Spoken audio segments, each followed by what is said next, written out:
Hello everyone, welcome to the smart IAS. तो हम लोग डिस्कस करने वाले हैं 4 दिसंबर 2025 का प्री सिक्योर में हम लोग करेंगे 5 topics based on the current affairs. 5 topics based on the current affairs पे बेस्ड 5 टॉपिक्स करेंगे। बेसिकली 5 एमसीक्यू हम लोग करने वाले हैं और साथ में एक दो एमसीक्यू प्रैक्टिस और भी करने वाले हैं। ठीक है, आज क्या क्या टॉपिक्स हैं? T development and promotion scheme के ऊपर है। सेकंड इज पहल पहल scheme. Third is Indian statistical institute के ऊपर है, आईएसआई। इसके अलावा हम आपको इंटीग्रेटेड चाइल्ड डेवलपमेंट स्कीम के बारे में पढ़ाएंगे फोर्थ टॉपिक के रूप में। उसके अलावा एक टॉपिक और होगा जो यहाँ पे अभी मेंशन नहीं है, उसके बारे में भी, जो हैमर मिसाइल होता है, हैमर के बारे में हम लोग पढ़ने वाले हैं। ठीक है, तो टॉपिक नंबर 1 से स्टार्ट करते हैं। Consider the following statement regarding the T development and promotion scheme and the tea board of India. तो यहाँ पे एक स्कीम है जिसका नाम है T development and promotion scheme, और साथ साथ में दूसरा यहाँ पे है टी बोर्ड ऑफ इंडिया है second, tea board of India. अब ये दोनों हमें पढ़ना है, दोनों के बारे में। The tea development and promotion scheme aims to support small tea growers by organising them into collectives such as self help group. Small tea grower किस में कन्वर्ट हो जाएंगे, ऑर्गेनाइज हो जाएंगे? सेल्फ हेल्प ग्रुप में, सही है। एफपीओज, एफपीओज मतलब फार्मर प्रोड्यूस ऑर्गेनाइजेशंस या फार्मर प्रोड्यूस कॉरपोरेशंस। तो ये बिल्कुल सही बात है, T development and promotion scheme इसीलिए आया है। The Tea Board of India was established by the Indian Tea Cess Bill 1903, आजादी के पहले का है, and became operational under this legislation। नहीं, आजादी के बाद एक लॉ पास हुआ, उसके बाद जाके सीधे सीधे tea board of India establish होता है। हाँ, ये सही बात है कि टी सेस बिल तब लागू हुआ था, बट अभी जो आप tea board of India India में देखते हो वो बाद वाले लॉ की वजह से है, इस सेस बिल की वजह से नहीं है। Under the TDPS implementation in Assam, Indian tea exporters grew at compound annual growth rate of over 7%।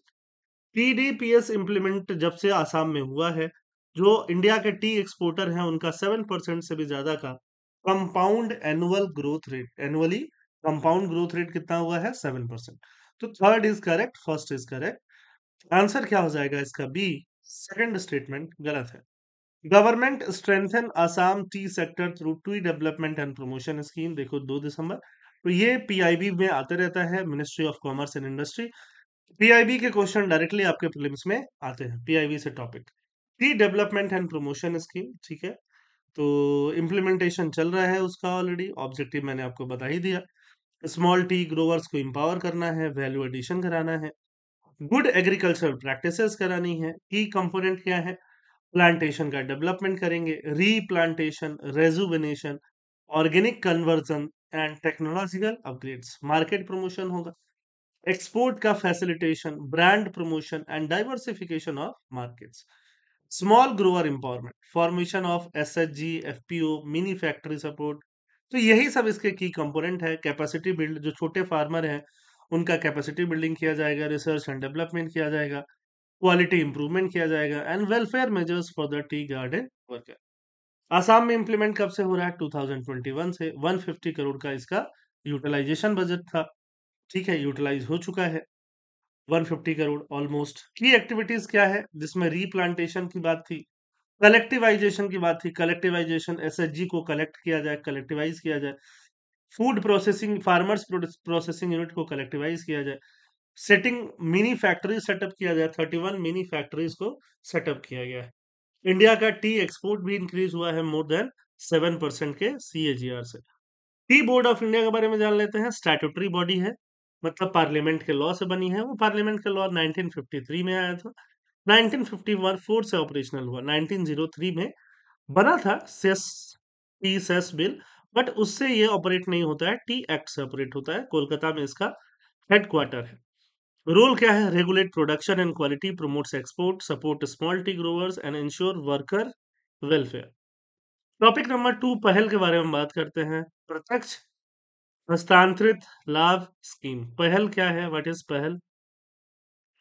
Let's talk about पहल। प्रत्यक्ष हस्तांतरित लाभ स्कीम क्या है? पहल प्रत्यक्ष हस्तांतरित लाभ स्कीम। तो पहल के माध्यम से डायरेक्ट बेनिफिट ट्रांसफर होता है। डायरेक्टली अकाउंट में गवर्नमेंट जो है सब्सिडी का पैसा भेजती है। The scheme provides a targeted subsidy of 300 rupees per 14.2 KG LPG cylinder. जो 14.2 केजी एलपीजी सिलेंडर होता है, जो हाउस होल्ड में यूज होता है, तो वहां पे 300 रुपीज गवर्नमेंट सब्सिडी देती है। 12 रिफिल्स को एनुअली, है ना, मतलब कि साल में आप 12 बार खरीद सकते हो।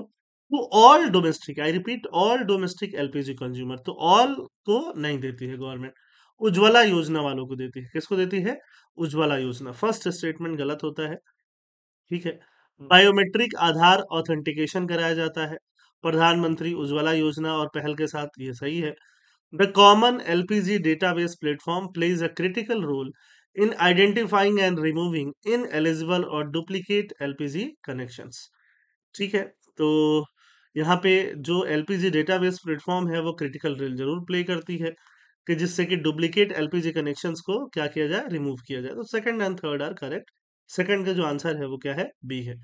पहल scheme delivers improved efficiency, transparency and consumer centric reform. तो ये पहल स्कीम जो है काफी इंपॉर्टेंट है। आधार बेस्ड वेरिफिकेशन होता है, बायोमेट्रिक ऑथेंटिकेशन होता है। डायरेक्टली ये ऐसे टॉपिक्स जो हैं प्रीलिम्स मेंस दोनों के लिए काफी इंपॉर्टेंट होते हैं। पहल, ठीक है, aims to reduce subsidy leakage, prevent duplication of LPG connection, and ensure that the subsidy reaches to the correct beneficiaries. Correct beneficiaries को ही है, प्रधानमंत्री उज्ज्वला योजना के बेनिफिशियरीज को ही है। Transfer directly after purchase, directly उनके परचेज के बाद उनको ट्रांसफर किया जाता है। Measures taken to remove ineligible consumers. जो कंज्यूमर्स इन एलिजिबल हैं, जो एलिजिबल नहीं है, डुप्लीकेट हैं, फ्रॉडुलेंट कनेक्शन वाले हैं, उनको आधार से, बैंक डिटेल से, रेशन कार्ड डेटा से आइडेंटिफाई करके उनको क्या किया जाता है? Remove. Biometric Aadhaar authentication, biometric verification is mandatory for new Pradhan Mantri Ujjwala Yojana and Pahal beneficiaries. As of November 2025, 69% of existing Pradhan Mantri Ujjwala योजना बेनिफिशियरीज हैव बीन ऑथेंटिकेटेड। ठीक है, तो ऑथेंटिकेट किया जाता है, स्टैंडर्ड ऑपरेटिंग प्रोसीजर होता है। तो ये सब बस डिटेल्स हैं जो आपको बहुत डिटेल में तो जानने की जरूरत नहीं है। थर्ड टॉपिक है इंडियन स्टैटिस्टिकल इंस्टीट्यूट। देखो, ये कोलकाता का काफी बड़ा इंस्टीट्यूट है, कोलकाता में लोकेटेड है। इंडियन स्टैटिस्टिकल, स्टैटिस्टिक्स पे बेस्ड है। स्टैटिस्टिकल मतलब इसका मेन फंक्शन किससे रिलेटेड है? स्टैटिस्टिक्स, स्टैटिस्टिक्स से रिलेटेड है, मैथमेटिक्स से रिलेटेड है। ठीक है, इसका मेन फंक्शन डेटा से रिलेटेड है, डेटा साइंस। जब डेटा साइंस आप सुनते हो ना, डेटा साइंस आजकल आप सुनते हो, है ना, डेटा मैनेजमेंट, ठीक है, डेटा मैनेजमेंट। तो ये आज आप 21st सेंचुरी में सुन रहे हो, बट इंडिया में डेटा से रिलेटेड स्टैटिस्टिकल इंस्टीट्यूट वर्षों से एग्जिस्ट कर रहा है, 1959 से। वैसे तो उसको पहले से एग्जिस्ट कर रहा है, बट उसको institution of national importance declare किया गया 1959 में। ठीक है, first statement is correct. Central government has no authority to intervene in the functioning और objective of the Indian statistical institute. हाँ, ऑब्वियस बात है कि ऑटोनॉमी मिलना चाहिए, है ना। जो भी इंस्टीट्यूट है, ऑटोनॉमी उसको आईएसआई को मिला होगा, but no authority, central government के पास कोई अथॉरिटी नहीं है, ये बोलना ही गलत हो जाएगा। PC Mahalanobis contributed to India's second five-year plan by formulating a model that prioritized heavy industries and rapid industrialization. PC Mahalanobis साहब ने ही इंडियन स्टैटिस्टिकल इंस्टीट्यूट खुलवाया था, खोला था। प्रशांत चंद्र महालनोबिस, उनका और मेरा नाम में प्रशांत कॉमन है। Contributed to India second 5 year plan, second 5 year plan जिसको हम हैवी इंडस्ट्रियलाइजेशन के नाम से जानते हैं, तो बिल्कुल महालनोबिस और नेहरू महालनोबिस मॉडल के नाम से भी जानते हैं। तो ये बिल्कुल सही स्टेटमेंट है, दो स्टेटमेंट यहाँ पे सही है। थर्ड का आंसर क्या आएगा? B. Academics protest against bill to revamp Indian statistical institute. Government एक बिल लेके आ रही है, तो वो बिल में वो बोल रही है कि आईएसआई को रीवैम्प किएंगे, बट एकेडमिक्सियन जो है, एकेडमिक्स उसके प्रोटेस्ट में है, वो बोल रहे हैं नहीं, ऐसा करने की जरूरत नहीं है। पीसी महालनोबिस साहब ने वो इंस्टीट्यूट 1931 में ही खोल दिया था। बाद में 1959 में उसको इंस्टीट्यूट ऑफ नेशनल इंपॉर्टेंस मिला। नोडल मिनिस्ट्री उसकी ministry of statistics and programme implementation है। Academic autonomy, financial support, oversight and audit, ये इसके फीचर्स है। Government control require central approval to alter objective और dispose of property. The centre can issue directions and under specific circumstances assume control of the institute. ठीक है, तो government भी इस institute का कंट्रोल अज्यूम कर सकती है स्पेसिफिक सर्कमस्टांसेस के अंदर। पीसी महालनोबिस साहब के बारे में पढ़ लेते हैं। Prasanta Chandra Mahalanobis, physicist turned statistician who built India's statistical infrastructure. Institutional builder हैं ये। सीएसओ जो आप देख रहे हो आज, है ना, एनएसएस जो आप देख रहे हो, सेंट्रल स्टैटिस्टिक्स ऑर्गेनाइजेशन वगैरह, सब इनके हेल्प से ही स्टैब्लिश हुआ है। साइंटिफिक कंट्रीब्यूशन इनका रहा है। फॉर एग्जांपल महालनोबिस डिस्टेंस करके एक की स्टैटिस्टिकल मेजर्स इन्होंने डिराइव किया है। ठीक है, जो कि आप स्टैटिस्टिक्स पढ़ोगे तो इनके बारे में पढ़ोगे। Economic planning, authored the Mahalanobis model for the second 5 year plan. National statistics day इनके नाम पे हम सेलिब्रेट करते हैं जब इनका बर्थ एनिवर्सरी है 29 जून को। पद्म भूषण विभूषण का अवार्ड इनको 1968 में मिला था। तो भारत रत्न के जस्ट बाद जो अवार्ड होता है वो क्या होता है? पद्म विभूषण होता है, जो इनको मिल चुका है। फोर्थ क्वेश्चन है।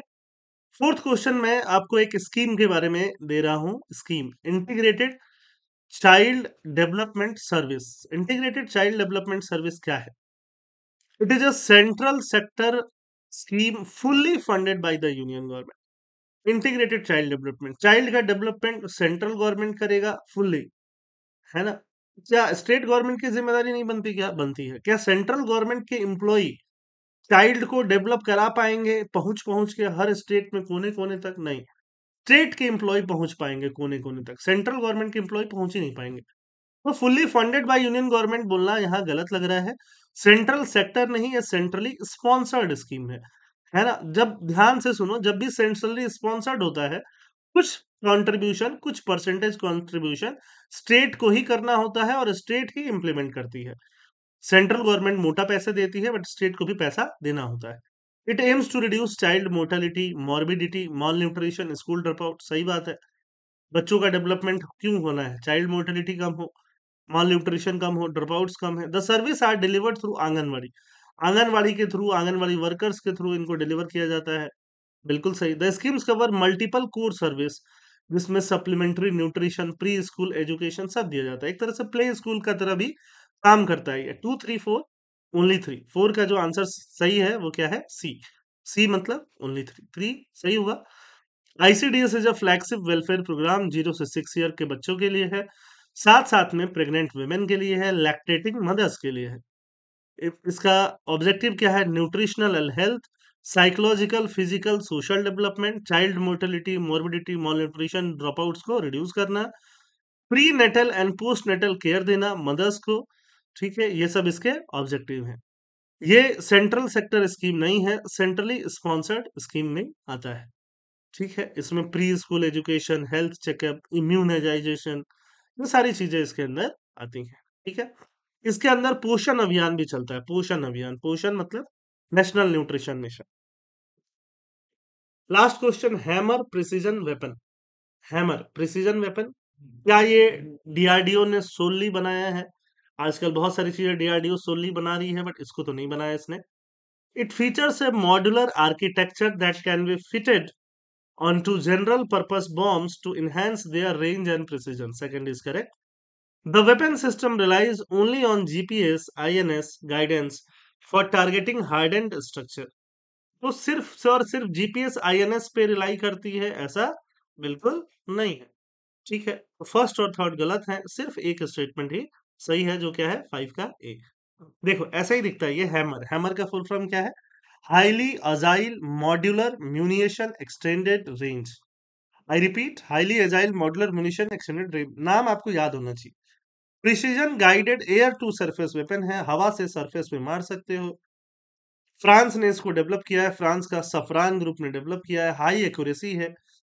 ठीक है, स्टेबलाइजिंग फिन्स है इसके अंदर जो इसको स्टेबलाइज करते हैं, है ना। ठीक है, उसके अलावा हैमर प्रिसीजन वेपन सिस्टम पे काम करता है, सिर्फ जीपीएस आईएनएस पे काम नहीं करता।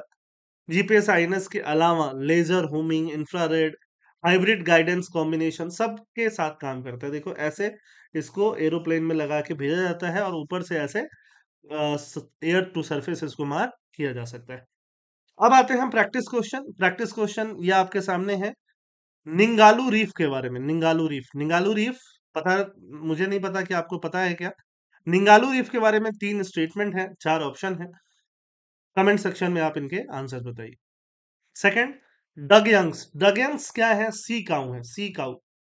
सी काऊ है ना?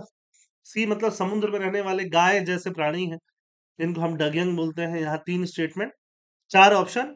आप कमेंट सेक्शन में आंसर बताइए। ये एनवायरनमेंट का एक बहुत बेसिक क्वेश्चन है, बट ये एक अच्छा क्वेश्चन है, करंट अफेयर्स बेस्ड क्वेश्चन है। निंगालो रीफ। तो दोनों के आप कमेंट सेक्शन में आंसर बताइए। थैंक यू एंड जय हिंद।